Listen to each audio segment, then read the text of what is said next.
بسم اللہ الرحمن الرحیم۔ السلام علیکم مسلم برادرز اینڈ سسٹرز۔ عوام میں یہ مشہور ہے کہ اصحاب السبت جنہیں اللہ کے حکم سے بندر بنا دیا گیا تھا کی نسل آگے چلی اور آج کے تمام بندر وہی ہیں۔ یہ بات اسلام اور جدید سائنس کے روح سے صحیح نہیں۔ پہلے ہم اسلام کے مطابق اس کا جائزہ لیں گے، پھر اس کو جدید سائنسی تحقیقات کے مطابق جانچنے کی کوشش کریں گے۔ لیکن اس کو سمجھنے کے لیے اصحاب السبت کے واقعے کے بارے میں معلوم ہونا چاہیے۔ اصحاب السبت کا واقعہ، قوم، ان کا مقام اور ان کی نافرمانی۔ قوم، یہ واقعہ بنی اسرائیل یعنی یہودیوں کے ایک گروہ تو پیش آیا جو حضرت داؤد علیہ السلام کے زمانے میں موجود تھا۔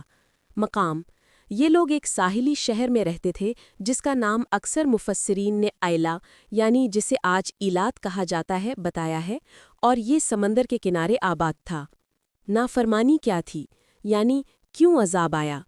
اللہ تعالیٰ نے بنی اسرائیل کو یوم السبت کو تمام دنیاوی کاموں سے فارغ ہو کر عبادت کے لیے خاص کرنے کا حکم دیا تھا۔ ہفتہ کے دن شکار کرنا یعنی خاص طور پر مچھلی کا شکار کرنا ان پر حرام کر دیا گیا تھا۔ ہیلا سازی کی تفصیل۔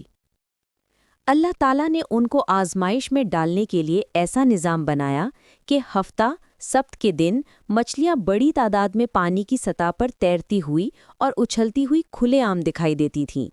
ہفتہ کے علاوہ دوسرے دنوں میں مچھلیاں غائب ہو جاتی یا پکڑنا مشکل ہو جاتا۔ دنیاوی لالچ میں آ کر ان لوگوں نے اللہ کے حکم کی صریحاً خلاف ورزی کرنے کے بجائے ہیلا سازی کا راستہ اپنایا۔ انہوں نے یہ ترکیب نکالی، ہفتے کے دن سمندر کے کنارے حوض کھود لیے اور نہریں بنا کر ان حوضوں تک پانی کا راستہ بنایا۔ ہفتے کے دن جب مچھلیاں کثرت سے آئیں تو وہ ان حوضوں میں داخل ہو گئیں لیکن باہر نکل نہ سکیں۔ وہ لوگ ہفتے کے دن مچھلی کو ہاتھ نہیں لگاتے تھے بلکہ اتوار کے دن ان حوضوں سے آسانی سے پکڑ لیتے تھے۔ بظاہر وہ ہفتے کے دن شکار نہ کرنے کے حکم کی پابندی کر رہے تھے، لیکن حقیقت میں وہ اللہ کے حکم کے ساتھ دھوکہ اور مذاق کر رہے تھے۔ انجام اور عبرت۔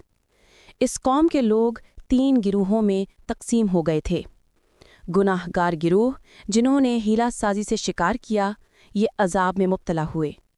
خاموش گروہ جنہوں نے خود تو شکار نہیں کیا لیکن دوسروں کو منع کرنے سے بھی باز رہے۔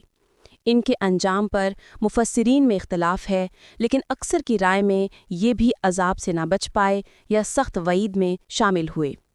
نصیحت کرنے والا گروہ جو مسلسل ان کو برائی سے روکتے رہے، یہ عذاب سے بچا لیے گئے۔